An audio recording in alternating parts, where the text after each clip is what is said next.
চুরি যাওয়া দুটি বাইক উদ্ধার হলো অবশেষে পুলিশের তল্লাশিতে। বেশ কয়েক বছর যাবত গোটা রাজ্য জুড়ে বাইক চুরির হিড়িক লেগেছে।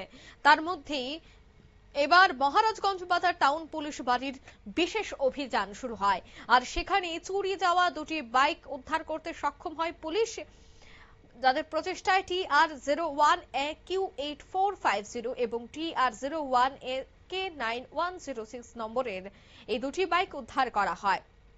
উদ্ধার করে প্রকৃত মালিকদের কাগজপত্র এবং তাদের নিখোঁজ ডায়েরির উপর ভিত্তি করেই কিন্তু তাদের হাতে এই বাইকগুলি তুলে দেওয়া হয়, অর্থাৎ প্রকৃত মালিক তারা কিন্তু ফেরত পেয়ে গেল তাদের বাইক। পুলিশের ভূমিকায় খুশি বাইক মালিকেরা। এ বিষয়ে কি বলছেন ইনচার্জ দীপঙ্কর দেবনাথ, শোনাবো।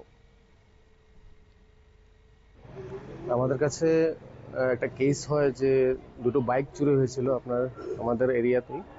তো সেই বাইকগুলির চুরি হওয়াতে আমাদের পূর্ব থানাতে একটা কেস হয়।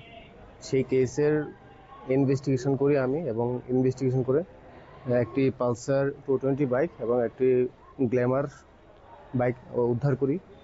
সেই বাইকগুলি আজকে কোর্টের মাধ্যমে বেইল হয় এবং তাদেরকে আজকে ডেকে মালিকদেরকে তাদের বাইকগুলি হ্যান্ড ওভার করা হচ্ছে।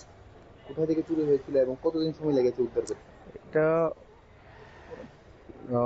6 তারিখ চুরি হয়েছিল, এই মাসের 6 তারিখ চুরি হয়েছিল দুটা জায়গাতে।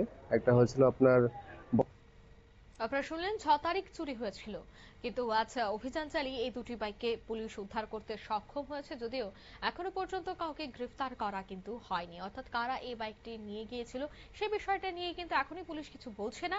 যাই হোক, প্রকৃত মালিক তারা তাদের বাইক ফিরে পেয়ে কিন্তু অত্যন্ত খুশি। নিয়ে নিচ্ছি ছোট্ট একটি বিজ্ঞাপন বিরতি, সঙ্গে থাকুন।